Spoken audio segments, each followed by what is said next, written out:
या मालिकेच्या आजच्या भागात आपण पाहणार आहोत, लीला एजेंना कॉल करत असते आणि तितक्यात दुर्गा त्या ठिकाणी येते. लीलाला बघून ती खूपच चिडते आणि मग त्यानंतर जे काही घडलेलं असतं त्या सगळ्यासाठी ती लीलालाच जबाबदार ठरवत म्हणते की लीला आई, तुम्हाला थोड्या वेळासाठी सुद्धा आजींची काळजी घेता आली नाही का? त्यांना दुपारच्या जेवणानंतर गोळ्या द्यायला लागतात हे माहीत होतं ना तुम्हाला, मग तरीसुद्धा तुम्ही असं का वागलात? आणि त्यात तर तुम्ही आमचे मोबाईलसुद्धा काढून घेतले. जर आमचे मोबाईल आमच्या जवळ असते तर मी तुम्हाला पुन्हा एकदा रिमाइंड केलं असतं. आणि ते ऐकून लीला म्हणते की पुन्हा एकदा म्हणजे? मात्र तितक्यात लक्ष्मी त्या ठिकाणी येते आणि दुर्गाला आपण जो काही घोळ केलेला आहे तो कळू नये म्हणून ती पटकन लीलाला म्हणते की लीलाई, जेव्हा घरचा कारभार दुर्गा वहिनींच्या हातामध्ये होता ना, तेव्हा सगळं काही अगदी व्यवस्थित सुरू होतं.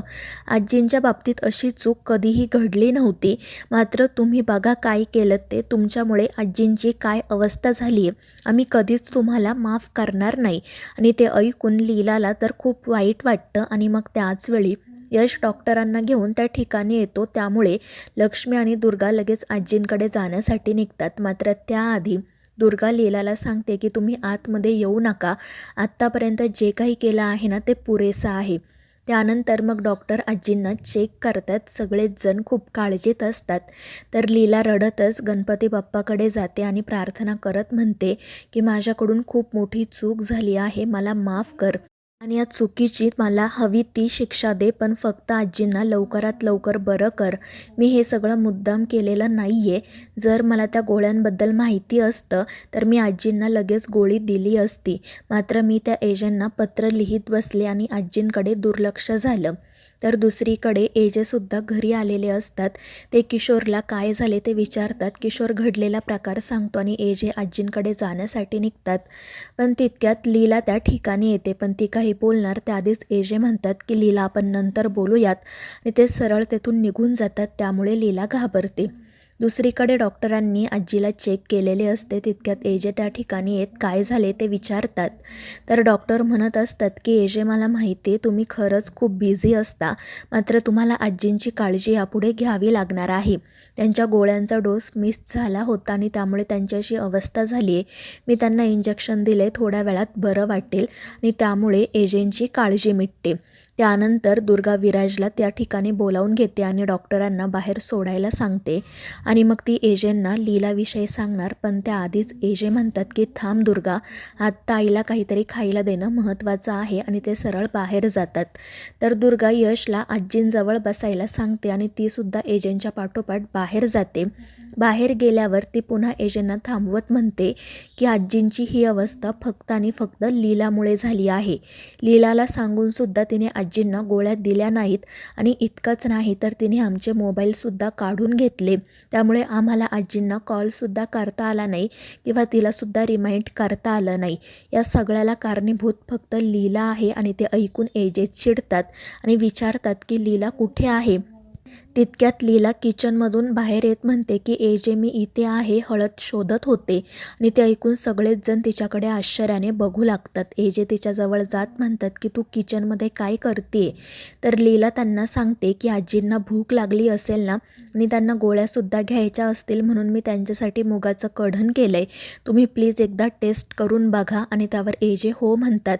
पण तितक्यात दुर्गा आणि लक्ष्मी त्या ठिकाणी येत लीलाला वाटेल ते बोलू लागतात. लक्ष्मी म्हणत असते की लीला आई, आता तुम्हाला आजींना अजून त्रास द्यायचा आहे का? जेवढं केलं तेवढं पुरेसं नाही आहे का? सरस्वतीसुद्धा म्हणत असते की सगळ्यासाठी कारणीभूत फक्त याच आहेत, कारण यांनीच आजींना गोळ्या दिल्या नाहीत. मात्र एजे त्या तिघींना म्हणतात की आता बास करा. आत्ता या परिस्थितीमध्ये आईची तब्येत महत्त्वाची आहे. त्यामुळे त्या तिघीजणी गप्प बसतात. त्यानंतर एजे लीलाने बनवलेलं ते कढण टेस्ट करतात आणि तिला सांगतात की चांगलं झालं आहे, तू पटकन ते बाउलमध्ये काढ. आणि मग त्यानंतर ते दोघेजण आजींसाठी कढण घेऊन त्यांच्या खोलीत जातात. तर इकडे आजींनासुद्धा शुद्ध आलेली असते. यश त्यांची सेवा करत असतो. मग एजा आणि लीला त्या ठिकाणी येतात. त्यामुळे यश बाहेर जातो. त्यानंतर एजे आजींना उठवून बसवतात आणि त्यांना स्वतःच्या हाताने जेवण भरवतात. तर आजी म्हणत असतात की आता मला खरंच बरं वाटते आणि हे कढणसुद्धा खूप छान झाले, पण याला तुझ्या हातची चव नाही आहे, कोणी बनवले? त्यामुळे एजे लीलाकडे बघतात तर लीला खाली मान घालून रडत असते. तर आजी हसून म्हणतात की लीला बाळा, खरंच खूप छान झालं आहे. आणि मग त्यानंतर एजे बाजूला जातात. तर लीला रडतच आजींना मिठी मारते आणि त्यांची माफी मागत म्हणते की आजी मला माफ करा, माझ्याकडून खरंच खूप मोठी चूक झाली. पण आजी तिला समजावत म्हणत असतात की बाळा, यात खरंच तुझी काही चूक नाही आहे, तू प्लीज रडू नको आणि बघ मला काही झालेलं नाही आहे, मी बरी आहे. आणि तितक्यात दुर्गा त्या ठिकाणी येते आणि हा सगळा प्रकार बघून ती खूप चिडते. तिच्या पाठोपाठ किशोरही येतो आणि तो सुद्धा रागातच लीलाकडे बघत असतो. तर दुर्गा त्याला म्हणते की या लीलाने काय जादू केली आहे ना, तेच मला कळत नाही आहे. हिच्या चुका आजींना आणि एजेंना का दिसत नाही काय माहीत, आणि ती रागातच तेथून निघून जाते. तर किशोर म्हणत असतो की चला आता अजून एक तमाशा होणार, हीच योग्य संधी आहे पुढचा डाव खेळायची. त्यानंतर मग दिवसभर एजे आणि लीला आजींची सेवा करतात. रात्रीसुद्धा एजे स्वतःच्या हाताने आजींना जेवण भरवतात, लीला त्यांना गोळ्या देते आणि आजी झोपल्यानंतरच ते दोघेजण त्यांच्या खोलीत जातात. दुसरीकडे दुर्गा खूप चिडलेली असते. तर किशोर तिला म्हणत असतो की दुर्गा, या घरची सत्ता ना फक्त तुझ्या हातात हवी. तर दुर्गा म्हणत असते की किशोर, काय बोलताय तुम्ही? मला सत्ता वगैरे काही नकोय, मला फक्त एकच गोष्ट हवी आहे आणि ती म्हणजे या घरातील लोक योग्य आणि सत्याच्या बाजूने उभे राहिले पाहिजेत. तर किशोर म्हणत असतो की दुर्गा, तू जे काही बोलते ना त्यासाठी सत्ताच हवी. त्या लीलाच्या हातात सत्ता गेल्यावर बघितलं ना तिने काय केलंय ते. खरं तर या घरावर तुझी एक हाती सत्ता हवी, तरच हे घर वाचू शकतं, नाहीतर ते लीला या घराला बर्बाद करेल. आणि ते ऐकून दुर्गा म्हणते, पण किशोर मी काय करू, कारण माझे हात दगडाखाली आहेत. मी काही करायला गेले ना तर आजींना आणि एजेंना वाईट वाटेल. आणि त्यावर किशोर म्हणतो की तू काळजी करू नको, आपण असं काहीतरी करूयात ज्यामुळे ती लीला स्वतःच्या पायावर दगड पाडून घेईल आणि आपलं काम सोपं होईल. आणि त्यावर दुर्गा फक्त हो म्हणते. त्यामुळे किशोर तर खूपच खुश होतो. दुसरीकडे एजे त्यांच्यासाठी आणि लीलासाठी जेवण घेऊन येतात. मात्र लीला म्हणत असते की मला भूक नाही आहे. तर एजे म्हणतात की मी तुला विचारत नाही आहे तर सांगतोय, आपण दोघेही जेवण करूयात.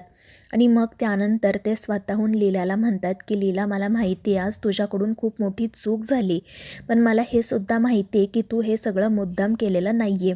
आणि ते ऐकून लीलाला खरंच खूप बरं वाटतं. ती एजेंना म्हणते की एजे, खरंच थँक्यू, तुम्ही मला समजून घेतलंत, पण माझ्यावर विश्वास ठेवा, मी यापुढे अशी चूक करणार नाही. आणि त्यावर एजेसुद्धा हो म्हणतात. आणि त्यानंतर ते दोघेजण लीलाने बनवलेलं ते कढण खातात. एजे लीलाचं कौतुक करत म्हणतात की खरंच हे ना एकदम परफेक्ट बनवलं आहेस तू. आणि ते ऐकून लीला तर खूपच खुश होते. आणि मग त्यानंतर ती मनाशी म्हणते की एजे, मी तुम्हाला प्रॉमिस करते की लवकरच मी सुद्धा परफेक्ट बनेल आणि इम्परफेक्ट वाटणारी आपली लव्ह स्टोरी लवकरच सगळ्या लोकांना परफेक्ट वाटेल. तर मित्रांनो, या मालिकेच्या पुढील भागांमध्ये आपण पाहणार आहोत किशोर कोणाला तरी कॉल करून सांगतो की उद्याच आपल्याला धमाका करायचा आहे. आणि मग त्यानंतर जहागीरदारांच्या घरामध्ये एक चोर शिरतो आणि तो सगळं सामान चोरू लागतो.